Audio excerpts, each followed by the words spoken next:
Hello student, today we are going to start innate immunity. As we know, our immune system scavenge dead dying body cells, destroy abnormal cancerous cells, protect from pathogens and foreign molecules, pathogens as parasite, bacteria, virus, etc. We know immunity. So the immune system includes two types of components, that innate and adaptive component. So immunity has both a less specific or more specific component. More specific, that is acquired immunity, and less specific, that is innate immunity. So we start innate immunity. So innate immunity, as we know, it is inborn and non-specific. That is very important point कि ये inborn है, birth के समय ही ये हमारे body में present होगी. And non specific means ये किसी भी पैथोजन के अगेंस्ट ये रिस्पॉन्स देगी. ऐसा नहीं है कि कहीं वो स्पेसिफिक किसी एंटीजन या किसी भी पैथोजन के अगेंस्ट ये रिस्पॉन्स करेगी. So immunity that is naturally present and is not due to prior sensitization to an antigen from, for example, an infection or vaccination, since it is not stimulated by a specific antigen. Innate immunity is generally non-specific and it is known as natural immunity. The innate immune system is the first part of the body to detect invaders such as viruses, bacteria, parasite and toxins, or to sense wounds or trauma. Upon detection of these agents or events, the innate immune system activates cells to attack and destroy the outsider or to initiate repair, while also informing and modulating the adaptive immune response that form this first line of defense. Innate immunity can be seen to comprise four types of defensive barrier, that is anatomic, physiologic, phagocytic and inflammatory. Okay. Now these barriers in details. So here there is four barriers. One is anatomic,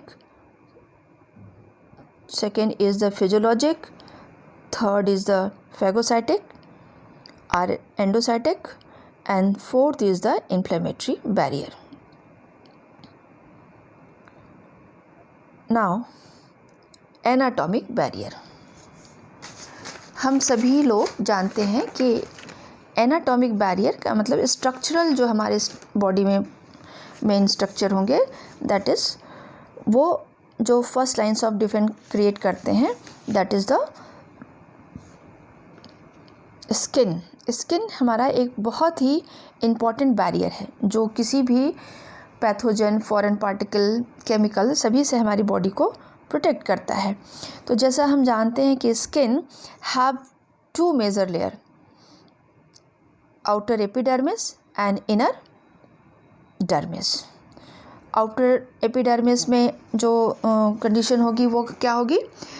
epidermis is a tightly packed epithelial cells that is covered by या filled with the water proofing protein that is known as keratin. तो keratin is a protein, water proofing protein. वो किसी भी इस तरह की substances को भी प्रिवेंट करता है एंटर करने से और प्रोटेक्ट करता है मैकेनिकल रप्चरिंग से. And inner layer that have different parts in connective tissue as well as blood vessels, hair follicles, sweat glands and sebaceous gland etc. ये सारी जो होंगी हमारी डर्मिस में प्रेजेंट होगी. अब वह एक इम्पॉर्टेंट पॉइंट है, dermis which produce that is sebaceous gland of dermis produce sebum. See here, this is the sebum. Sebum is formed, या कह सकते हैं, this is a composition of lactic acid and fatty acids. So it is the lactic acid and fatty acid. So this lactic acid and fatty acid maintain pH of skin, that is 3 and 5. जो pH है skin पे वो 3 और 5 के बीच maintain होता है due to the presence of lactic acid and fatty acid. और ये pH जो है क्या करेगा, that inhibit the growth of most of the microorganism. इस pH की वजह से हमारी स्किन में जो pH होता है 3 एंड 5 के बीच का रेंज, वो जो है वो पैथोजेंस के most of the micro organism को एंटर करने से इनहिबिट करेगा. ओके. And now next आपका केराटिन भी है. यहाँ पे केराटिन का भी इम्पोर्टेंट फंक्शन है. दिस केराटिन, ये जो है एक हार्ड स्ट्रक्चर जो प्रोटीन है वो प्रूफ, एक तो वाटर प्रूफ है और प्लस जो है जो एपिडर्मिस की शेडिंग भी होती रहती है. रेगुलरली एपिडर्मिस शेड ऑफ होगा तो उसकी वजह से भी जो माइक्रो ऑर्गेनिज्म जो एक्सटर्नल सरफेस पे वो भी रिमूव होते हैं due to the shedding. Okay. Skin की जो है वो पीरियोडिक शेडिंग होने की वजह से जो माइक्रो ऑर्गेनिज्म एपिथेलियल लेयर पे होंगी वो रिमूव होती रहती हैं, एपिडर्मिस पे होंगी. And now next is the mucous membrane. Mucous membrane, mucous membrane that lines the different organ, that is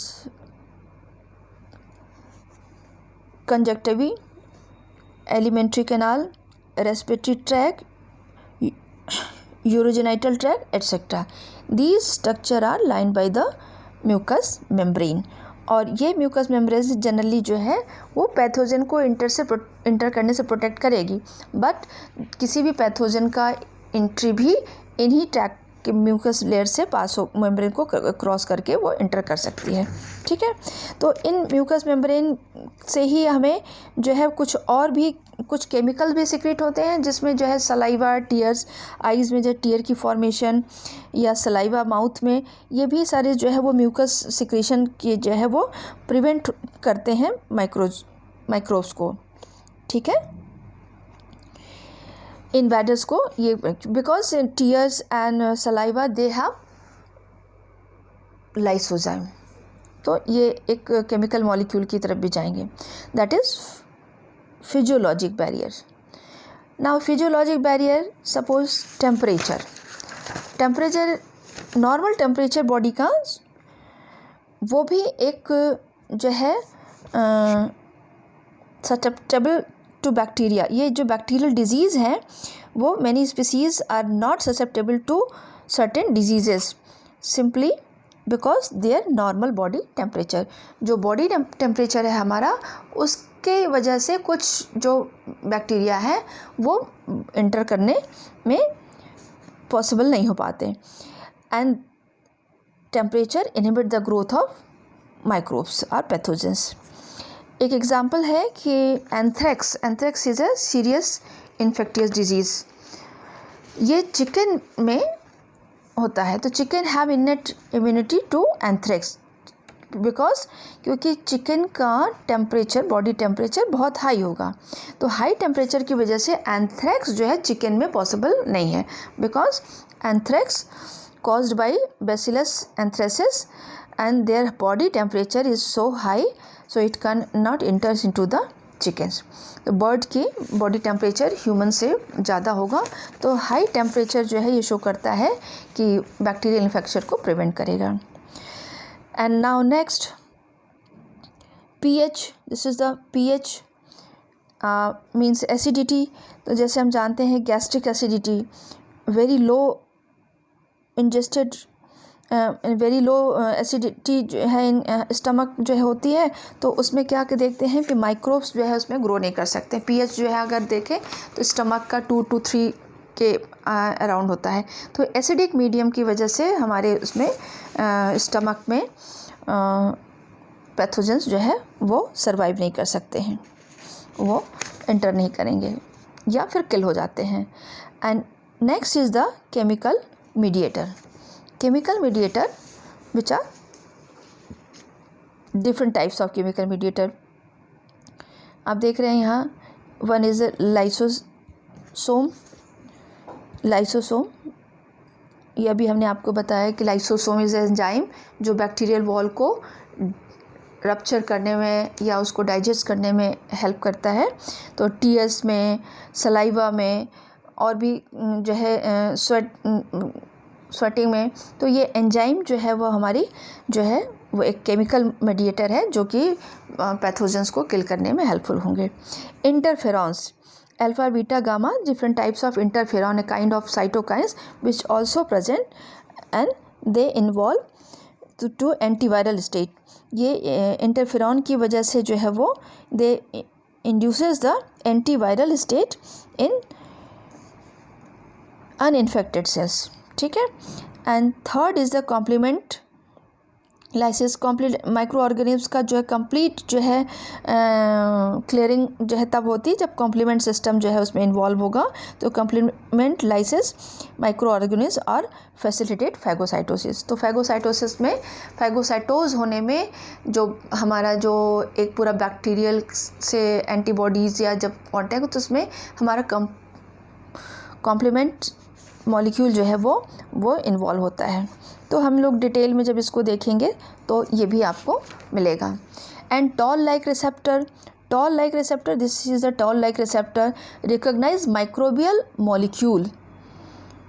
bacteria के बॉडी पे जो मॉलिक्यूल होंगी माइक्रोबियल मॉलिक्यूल, उसको टॉल लाइक रिसेप्टर जो है वो रिकॉग्नाइज करते हैं।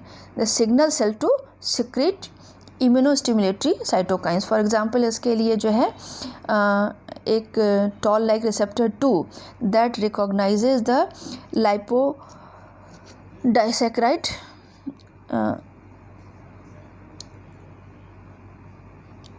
Actually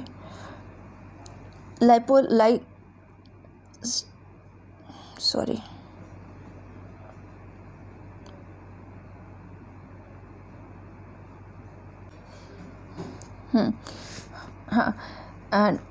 toll like receptor 2 recognizes the lipopolysaccharides, okay, LPS, lipopolysaccharide found on gram negative bacteria. Gram negative bacteria पे एक आपका लाइपोपॉलीसैकेराइड मिलेगा जिसको ये टॉल लाइक रिसेप्टर रिकॉग्नाइज कर लेते हैं और बैक्टीरिया को किल करने में हेल्पफुल होंगे, ओके। नेक्स्ट फाइगोसाइटिक और एंडोसाइटिक बैरियर्स, जो नंबर ऑफ सेल्स हैं हमारी बॉडी की, जो WBCs हैं, blood monocytes, neutrophils, tissue macrophages, phagocytose and kill the digestive organism. And last is the inflammatory barrier.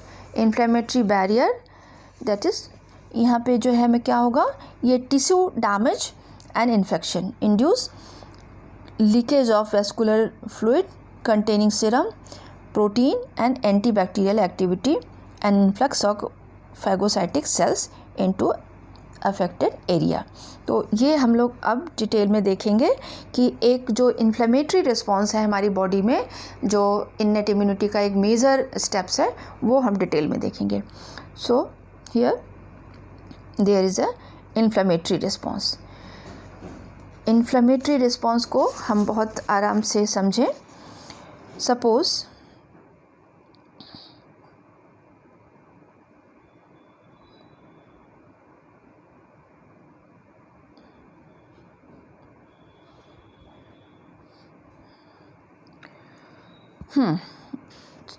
Suppose कि एनी बैक्टीरियल इन्फेक्शन, कोई भी हमारे जो है वो रेस्पिरेटरी ट्रैक्ट, रेस्पिरेटरी पैसेज में, सपोज़ कि हमारा रेस्पिरेटरी पैसेज, यहाँ भी इसकी म्यूकस मेम्ब्रेन में कोई बैक्टीरिया का इन्फेक्शन हो जाए, बैक्टीरिया इन्फेक्शन जो है। तो इट मीन्स कि जो है वो आपका, suppose this is the membrane, ये आप मान लीजिए कि ये मेम्ब्रेन है, बैक्टीरियल मेम्ब्रेन, और यहाँ पे जो है वो बैक्टीरियल इन्फेक्शन हो गया। So first of all bacteria infect and tissue damage occur, okay, tissue damage occur. तो अब क्या होगा, जैसे ही टिश्यू डैमेज होगा तो first step this is first step, ये हम देखें, ये हमारा फर्स्ट स्टेप होगा, this one is the first step, okay. First step in which tissue damage causes release of vasoactive and chemoactive factors that trigger a local increase in blood flow and capillary permeability। जैसे ही हमारा infection होगा bacteria का, तो वहाँ एक कुछ इस तरह के चेंजेस आएंगे जो क्या होगा, वैसोडाइलेशन होगा। वैसोडाइलेशन का मतलब समझ रहे हैं कि ब्लड वेसल्स जो है होगी वो डायलेट हो जाएगी। ये जैसे सपोज़ कि हमारी ये ब्लड वेसल्स हैं वो डायलेट कर जाएंगी, ये ब्लड वेसल्स हैं, ये जो है डायलेट करना के उसका there is a increase in the diameter. ये हमारी ब्लड वेसल्स है, दिख रही है पूरी ये ब्लड वेसल्स, ओके। तो अब ये ब्लड वेसल्स में हमें जो है क्या देखना है कि इन्फेक्शन हुआ किसी बैक्टीरिया का और कुछ चेंजेस हुए, वो हमारी लोकल जो ब्लड वेसल्स होंगे उनका डायमीटर इंक्रीज़ कर जाएगा। तो नेचुरली जहाँ डायमीटर इंक्रीज़ करेगा तो वहाँ का ब्लड फ्लो जो है वो क्या होगा, वहाँ बढ़ जाएगा, अमाउंट ब्लड का बढ़ेगा। डायमीटर इंक्रीज़ होगा तो वहाँ प्रेशर कम होगा और उसके डिस्टेंस पे जहाँ से ब्लड आ रहा है वहाँ पे जो प्रेशर वह इंक्रीज़ कर जाएगा। तो प्रेशर इंक्रीज़ करने से फोर्स यहाँ पर ज़्यादा हो जाएगी और यहाँ ब्लड में तो जो नंबर ऑफ सेल्स होंगी, ब्लड सेल्स होंगी, वो यहाँ ज़्यादा होंगी, तो WBC भी यहाँ पे ज़्यादा मिलेंगी। तो अब आप देखिए नेक्स्ट स्टेप, सेकेंड स्टेप में क्या होगा, permeable capillaries allow an influx fluid exudate and cells. ये जो होगी, जो हमारे जहाँ पे इन्फेक्शन हुआ उसकी लोकल कैपिलरीज में एक चेंजेस आएंगे।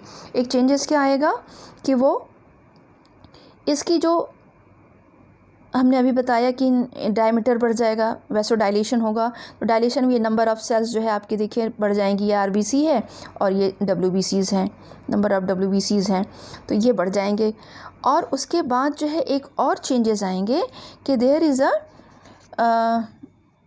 Modification in endothelial cells. ये एंडोथीलियल सेल्स हमारी दिख रही हैं, these are endothelial cells, endothelial cells, endothelial cells, ये जो लाइनिंग दिख रही है एंडोथीलियल, दे बिकम स्टिकी, ठीक है ना। इसमें जो है ये इस तरह का चेंजेस आएगा कि दीज जो है सेल्स बिकम स्टिकी, और स्टिकी होने की वजह से यहाँ पे जो हमारी WBC इधर से पास होंगी वो इस एपिथेलियल सेल्स से स्टिक करने लगेंगी। तो स्टिक करने का मतलब है कि वो माइग्रेट होके उधर आ जाएंगी और एडहेयर कर जाएंगी उधर से, ठीक है ना। तो यहाँ पे ये आप देख रहे हैं, यहाँ लिखा है माइग्रेशन, ये एपिथेलियल सेल की तरफ से माइग्रेट कर जाएंगी because endothelial cells of the blood capillary become sticky. वो मॉडिफिकेशन होके उसमें जो है वो स्टिकी हो गई और यहाँ पे बाकी सारी जो है WBC। अब सवाल उठता है कि कौन सी WBC हमारी जो है इंटर करेगी। WBC आप जानते हैं कि एक ग्रेनुलोसाइड नंबर ऑफ़ WBCs, जिसमें कि कॉमन नेम जो यहाँ पे इन्वॉल्व हो रहे हैं that is the neutrophil and macrophages. Macrophage is a kind of monocyte, monocyte is a granular cells and neutrophils are granular cells, granulocyte. तो अब यहाँ पे इस क्वेश्चन अराइज होता है कि जो हमारी सेल्स यहाँ माइग्रेट कर रही हैं, हम देख रहे हैं कि यहाँ माइग्रेशन हो रहा है। यहाँ भी देखिए कि जो है वो ये हमारे स्ट्रक्चर जो है वो माइग्रेट करके लग रहे हैं यहाँ पे, ठीक है। तो यहाँ ये माइग्रेशन हुआ और यहाँ हम कह रहे हैं एक्स्ट्रा वेसेशन, ठीक है। ये जो होगा जिसको कह सकते हैं डायपेडेसिस और एक्स्ट्रा वेसेशन। तो एक्स्ट्रा डायपिडेसिस जिसमें कि जो हमारी सेल्स है WBC वो ब्लड कैपिलरी से निकल के बाहर जाएंगी और वो उधर अट्रैक्ट होंगी जहाँ पे इंजरी है, लोकल इंजरी जहाँ बैक्टीरिया का इन्फेक्शन है। तो अब क्वेश्चन अराइज होता है कि which WBC comes out first of all during acute injury. कौन सी WBC पहले वहाँ पहुँचेगी जो इंजर्ड प्लेस है। ठीक है, हमारे दो जो है फैगोसाइटिक सेल्स हैं, न्यूट्रोफिल्स एंड मैक्रोफेजेस।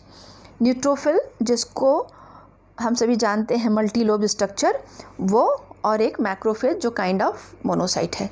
तो ये दो सेल्स जिसको हम न्यूट्रोफिल कहते हैं, that is also known as microphages, वो स्मॉल ईटर है, और macrophages that is big eater.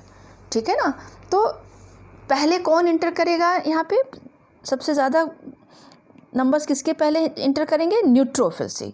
जो क्वेश्चन है कि हमने कहा ना कि which WBC come out first of all during acute injury, अगर ऑप्शन अगर दिया जाए neutrophil, macrophage, lymphocyte, then answer is neutrophil. Okay, neutrophil. ठीक है, एंड न्यूट्रोफिल अब यहाँ आ गए। क्यों ऐसा होगा कि न्यूट्रोफिल पहले आएंगे, बिकॉज न्यूट्रोफिल्स मोस्ट अबंडेंट। ठीक है, मोस्ट अबंडेंट मतलब बहुत ज़्यादा नंबर्स में होंगे, most motile and chemo attractive substances which attract neutrophil they produce first of all. ठीक है ना। तो ये जो है न्यूट्रोफिल क्यों जो है पहले आएंगे, क्योंकि ये बहुत ज़्यादा नंबर में हैं। याद करिए आप, नंबर ऑफ़ WBC के नंबर में देखेंगे तो न्यूट्रोफिल के परसेंटेज ज़्यादा मिलेंगे, approximate 70% out of total WBC। तो ये WBC हमारे जो न्यूट्रोफिल हैं वो हमारी इंटर कर जाएगी। ठीक है, तो ये सेल ब्लड कैपिलरी से बाहर आना जो है WBC का, दैट इज़ न्यूट्रोफिल का, वो हमें क्या कहते हैं उसको, डायपिडेसिस। डायपिडेसिस और एक्स्ट्रावेसेशन। तो अब ये मूव करता है थर्ड पोजीशन पे, और वहाँ पे phagocytes migrate to site of inflammation, और ये होगा दैट इज़ कीमोटैक्टिक। ये यहाँ जो केमिकल रिलीज़ होगा, एक्सुडेट जो होंगे वो भी बाहर आते हैं और वो अट्रैक्ट करते हैं इधर की तरफ, ये वुंड की तरफ जो है वो मूव करेगा। ठीक है ना, यहाँ पे लिखा हुआ है एक्सुडेट। एक्सुडेट में हमारे बहुत से केमिकल्स होंगे like complement, antibodies, reactive protein, C reactive proteins, ये बहुत से केमिकल भी इस ब्लड कैपिलरी से बाहर की तरफ आ जाएंगे। ठीक है, एंड फाइनली फोर्थ स्टेप में जो है वो क्या होगा, phagocytic and antibacterial exudate destroy bacteria. तो यहाँ पे तो अब यहाँ पे देखना है कि दो तरह की सेल्स जो है यहाँ पे जाएंगी। एक काम तो ये करेगी कि एक न्यूट्रोफिल गया इधर इस प्लेस पे और उसने फैगोसाइटोज किया। जो भी बैक्टीरिया है, बैक्टीरिया में कुछ ग्लाइकोप्रोटीन होती है, वो उसके लिए रिसेप्टर प्रेजेंट होंगे और न्यूट्रोफिल उसको जो है वो फैगोसाइटोज करेगा और उसको किल करके डिस्ट्रॉय कर देगा। सेम उसी टाइम पे न्यूट्रोफिल जैसे बहुत ज़्यादा पहुंच गए, अगर वहाँ पे बैक्टीरियल इन्फेक्शन का कुछ ऐसी सिचुएशन है कि न्यूट्रोफिल फुल्ली सक्सेसफुल उसको डिस्ट्रॉय नहीं कर पा रहा है, तो ऐसी सिचुएशन में वो अपने और अदर सपोज़ कि आप कोई है ऐसे प्लेस पे और वो जो है अपने फाइट कर रहा हो किसी एनिमी से, अगर वो नहीं कर पा रहा है तो अपने फ्रेंड्स को कॉल करेगा। तो कुछ इस तरह के सिग्नल्स होंगे कि macrophages, that is like friends of the neutrophil, lesser in number but hardy, they are stronger, वो मैक्रोफेजेस भी उस प्लेस पे जाएंगे। ठीक, तो अब हमें देखना है कि यहाँ पे न्यूट्रोफिल क्या करेगा, वो फैगोसाइटोज करेगा, लेकिन मैक्रोफेज में जो चेंजेस आएंगे वो कुछ डिफरेंट वे से आएंगे। ठीक, तो ये हमारा एक इन्फ्लेमेटरी रिस्पॉन्स। तो जो यहाँ पे चीज़ें मिलती हैं हमें, वो क्या होता है कि एक लोकल एरिया में तो ये इवेंट्स जो होंगे फर्स्ट, सेकेंड, थर्ड, फोर्थ, ये इन्फ्लेमेटरी रिस्पॉन्स के इवेंट्स हैं। उसमें जो है हम ये देख रहे हैं कि जो है एक वैसोडाइलेशन हुआ, और इसको हम उसमें देख सकते हैं नेक्स्ट स्टेप से। इन्फ्लेमेटरी रिस्पॉन्स में देखिए क्या क्या हो रहा है। ये वैसोडाइलेशन, पहला क्या काम हुआ, वैसोडाइलेशन हुआ, वहाँ पे एंगॉर्जमेंट ऑफ द कैपिलरी नेटवर्क, वहाँ पे बहुत जो है कैपिलरी नेटवर्क जो है बहुत ज़्यादा वो एंगॉर्ज हो गया। अब यहाँ की वजह जो होगी, तो वहाँ चूँकि ब्लड सप्लाई बहुत ज़्यादा होगी तो redness, that is erythema, and increase in tissue temperature. और वहाँ आप जैसे कभी भी इन्फेक्शन जहाँ पे हुआ हो, अगर हम टच करें तो हॉट और रेडिश होता है, तो वो इसकी वजह से वो वहाँ पे वैसोडाइलेशन, जो कि डायलेटेड कंडीशन में बहुत ज़्यादा ब्लड और ब्लड सेल्स वहाँ इकट्ठे हो जाएंगे, तो वहाँ की जो बाहर का सरफेस है वो रेडिश शो होता है, और टेम्परेचर भी थोड़ा हॉट हो जाता है, वहाँ पर इंक्रीज़ कर जाता है। Next, and increase in permeability. अभी हम लोगों ने देखा है कि जब जो ब्लड कैपिलरी है वो क्या हो जाएगी, मोर परमेबल हो जाएगी, वो इस तरह से अलाउ कर देगी कि उससे जो है फ्लूइड कुछ एक्सक्यूडेट और टिश्यू जो है वो सेल्स जो होंगे वो बाहर आ सकें, है इन्फ्लक्स ऑफ फ्लूइड। कुछ जो हमारे एंटीबॉडीज़ और कुछ केमिकल्स ऐसे होंगे, कीमोटैक्टिक सब्सटेंसेस, वो जो है बाहर आ जाएंगे, इन्फ्लक्स होगा, and accumulation of excitement contribute to edema और टिश्यू स्वेलिंग। यहाँ पे एक परमेबिलिटी की वजह से जो सारे चेंजेस आएंगे कि एक्सक्यूडेट और फैगोसाइटिक सेल्स, ये सारी जो इकट्ठा होंगे उसकी वजह से वो एक वहाँ पे स्वेलिंग होगी, ठीक है। And third is the influx of phagocytes, जिसमें पहले मैंने बताया आपको कि माइग्रेशन हुआ, डायपिडेसिस हुई और कीमोटैक्सिस, एक जो फैगोसाइटिक सेल्स हैं उनका भी इन्फ्लक्स होगा। And finally phagocyte and antibacterial exudate destroy bacteria. तो ये जो 4 स्टेप्स हमने वहाँ बताए उसकी समरी है यहाँ पे, ये आप देख रहे हैं, ठीक है। वो हम लोगों ने ये देखा कि इस स्टेप में फर्स्ट, सेकेंड, थर्ड, फोर्थ, उसी को हमने आपको फिर से यहाँ पे दिखाया कि ये इस तरह से समराइज होके पॉइंट है। एंड नेक्स्ट इज़ द, अब हमें ये देखना है कि जो फैगोसाइटोसिस हो रही है उसमें क्या स्टेप चल रहे हैं। तो ड्यूरिंग फैगोसाइटोसिस हम ये देखिए, bacteria becomes attach to membrane evagination called pseudopodia. तो आप देखिए यहाँ पे क्या हो रहा है, पहले एक सीडियोपोडिया लाइक स्ट्रक्चर जो है न्यूट्रोफिल या उसमें जो है वो बैक्टीरिया जैसे ही कॉन्टैक्ट में आएगा, एक जो है वो सीडियोपोडिया जैसा स्ट्रक्चर फॉर्म कर लेते हैं, finger like projections, and they bound, these membrane are attached together. ठीक, bacterium is ingested forming phagosome, और जैसे ही उसने इसको इनक्लोज कर लिया तो ये फैगोसोम बन गया, दिस वन फैगोसोम। तो अब ये वैक्यूल्स के साथ वो अंदर आ जाएंगे, and then this is the lysosome, this one is the lysosome having enzyme lysozyme, ये इसके साथ फ्यूज़ होगा, ठीक। Due to the fusion of lysosome there is a enzymes which present in the lysosome digest the captured bacteria। यहाँ जो है digestion start हो जाएगा, there is a digestion, ठीक है, यहाँ डाइजेशन स्टार्ट हो गया, okay. Then after digestion product are release from cells, तो आफ्टर डाइजेशन ये जो है उस सेल से बाहर निकल आएंगे। ये जो कंडीशन होगी ये न्यूट्रोफिल्स में होंगी। न्यूट्रोफिल इस तरह से इस सिस्टम के तहत वो हमारी न्यूट्रोफिल, ये प्रोसेस होगा जो फैगोसाइटोज करेगा किसी भी बैक्टीरियम को, ओके।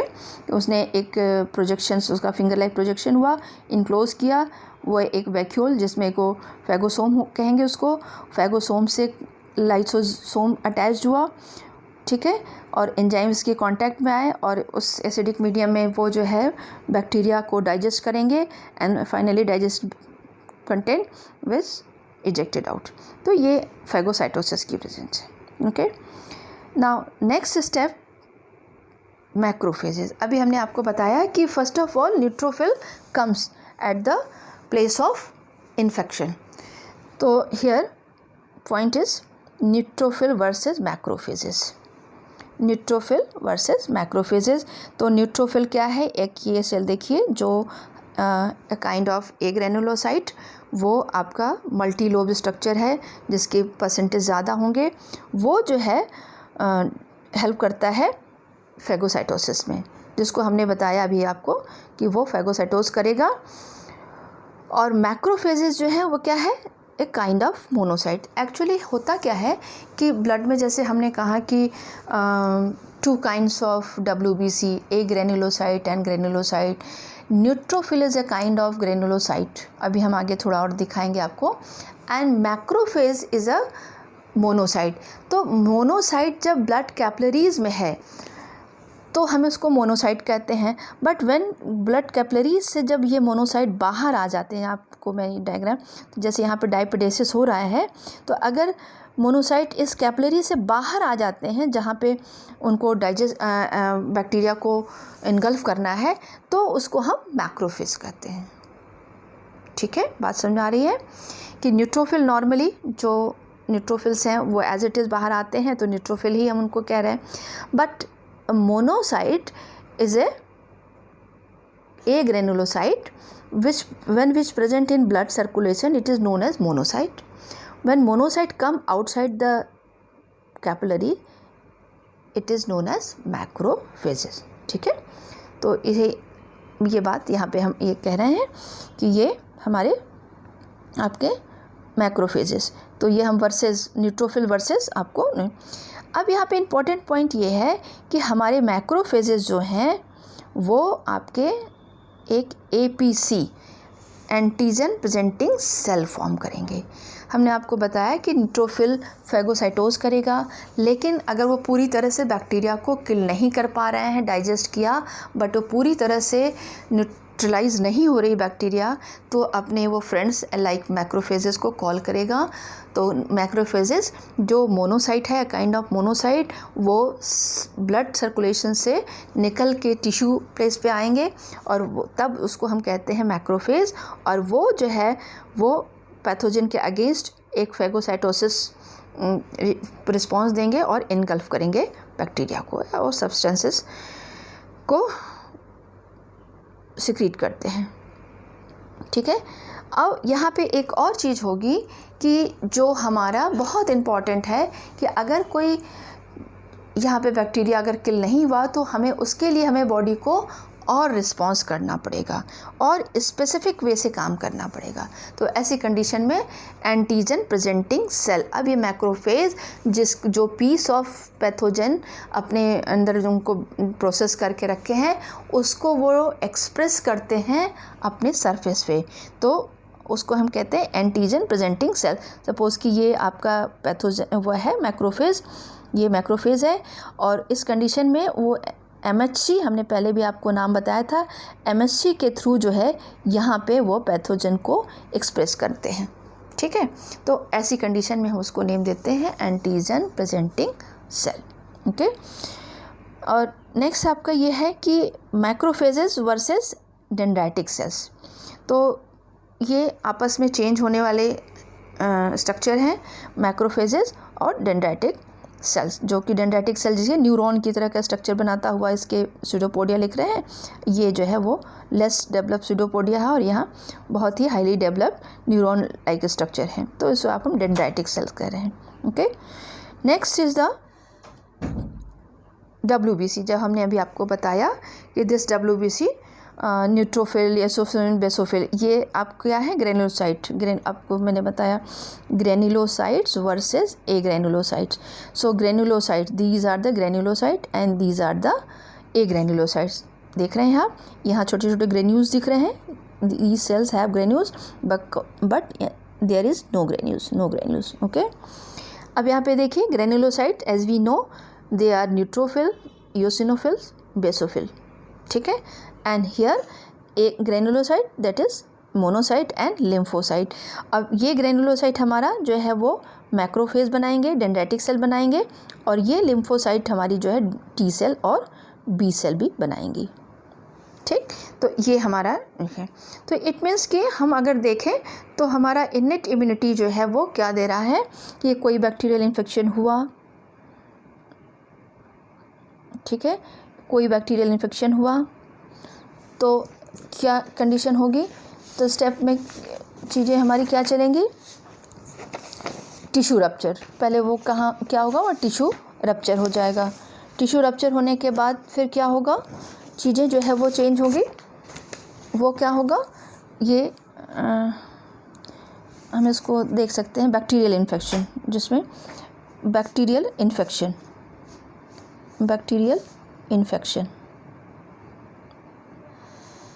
हुआ, ठीक है। देन जो है, अब मान लीजिए यहाँ पे इन्फेक्शन, ठीक है। Then tissue damage,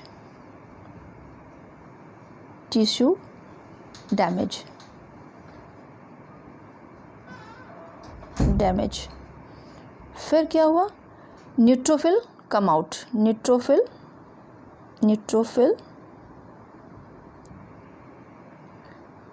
come out, ठीक है, कम आउट, दैट इज डायपिडेसिस, आप उसको कह सकते हैं डायपिडेसिस,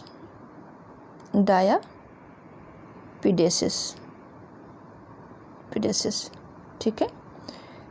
now followed by macrophages, followed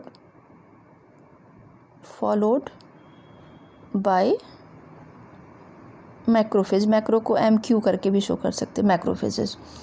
now next step, neutrophil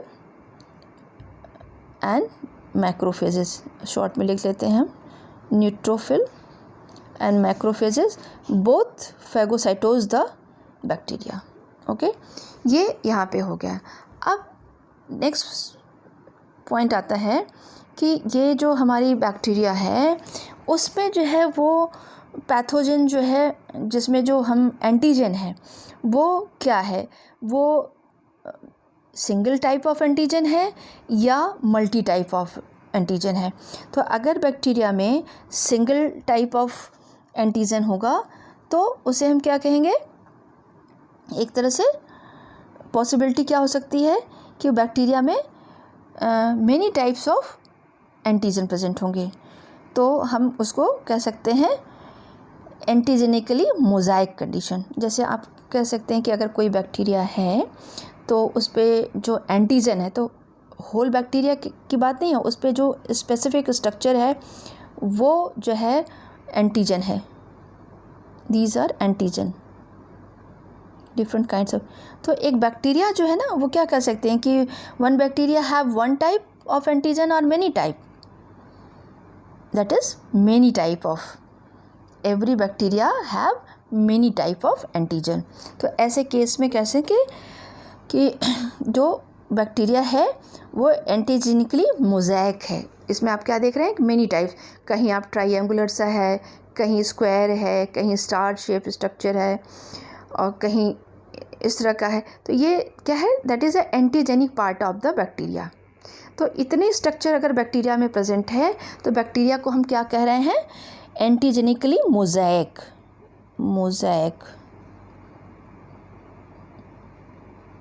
ठीक है, मोज़ाइक, ठीक।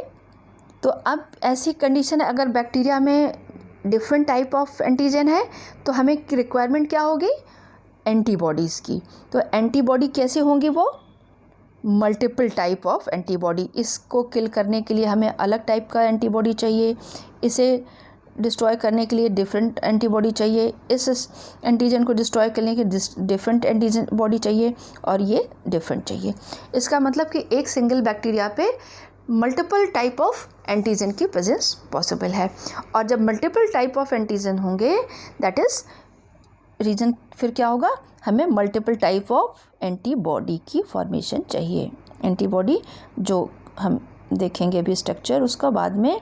तो ये एंटीबॉडीज़ हमारे क्या होंगे, different type of antibodies are produce for the destruction of bacteria. तो इसका मतलब ये है, हम ये कह रहे हैं कि इननेट इम्यूनिटी से हमने देखा कि इननेट इम्यूनिटी स्टार्ट हुई किसी भी बैक्टीरिया का इन्फेक्शन हुआ, वायरस का इन्फेक्शन हुआ, हमारी बॉडी क्विक रिस्पॉन्स किया और इननेट जो हमारी इननेट इम्यूनिटी की मशीनरी है वो क्विक रिस्पॉन्स दे दी। ठीक है, इननेट इम्यूनिटी ने रिस्पॉन्स दिया। अब यहाँ पे क्या हुआ कि फैगोसाइटोसिस हुआ, इनगल्फ हुआ, बैक्टीरिया किल हो गई, बट वो पूरी तरह से डिस्ट्रॉय नहीं हुआ। तो इसका मतलब एक तरफ से हमारा न्यूट्रोफिल जो था, न्यूट्रोफिल स्ट्रक्चर जो मल्टी लोब हमारा स्ट्रक्चर है, एक उसने काम किया और उसने बैक्टीरिया को किल किया, इनगल्फ किया। ठीक है, दूसरा जो है हमारा मैक्रोफेज, मोनोसाइट जो एक लार्ज साइज का मैक्रोफेज, ये माइक्रोफेज है, ये मैक्रोफेज है। माइक्रो का मतलब स्मॉल ईटर और ये बिग ईटर। ठीक है, ये स्मॉल ईटर है और ये बिग ईटर है। अब मैक्रोफेज जो है वो क्या करेगा कि अब जो है उसमें जो है वो इस तरह से वो जो एंटीजेंस हैं उसको प्रोसेस करेगा और यहाँ पे वो जो एक MHC मॉलिक्यूल है उसकी हेल्प से एंटीजन को अपने सरफेस पे प्रेजेंट करेगा, that become APC. It means this APC is the bridge between innate immunity and acquired immunity और एडॉप्टिव इम्यूनिटी। तो मैक्रोफेज जो है, तो हम ऐसा नहीं कह सकते कि हाँ इन्नेट इम्यूनिटी कम्प्लीटली जो है इन्वॉल्व हुई और किसी इन्फेक्शन को किल कर दिया, डिस्ट्रॉय कर दिया। हमें इन्फेक्शन अगर स्ट्रॉन्ग हो जाएगा तो इन्नेट इम्यूनिटी से ही स्टार्ट करके फाइनली एंटर करना होगा हमें कहाँ, एक्वायर्ड में। तो आप कह सकते हैं कि इन्नेट इम्यूनिटी और इम्यून सिस्टम ये हमारे बीच में देगा APC and then adaptive immunity.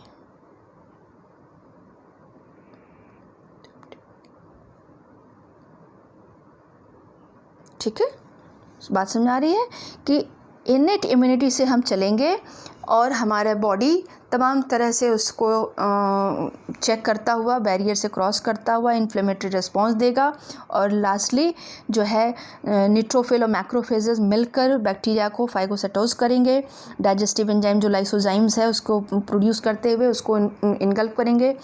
But जो है फाइनली जो है उसको डाइजेशन के बाद जो हमारी मैक्रोफेजेस हैं, इसमें कौन इन्वॉल्व होगा APC फॉर्मेशन में, that is MQ, that is for the macrophages. ये जो है एंटीजन प्रेजेंटिंग सेल्स फॉर्म करेंगी।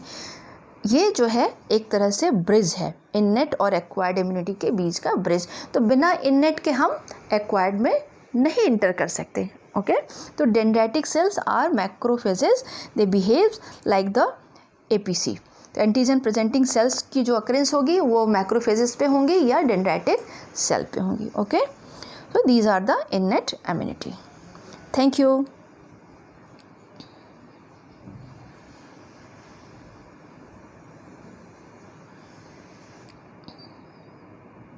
Okay.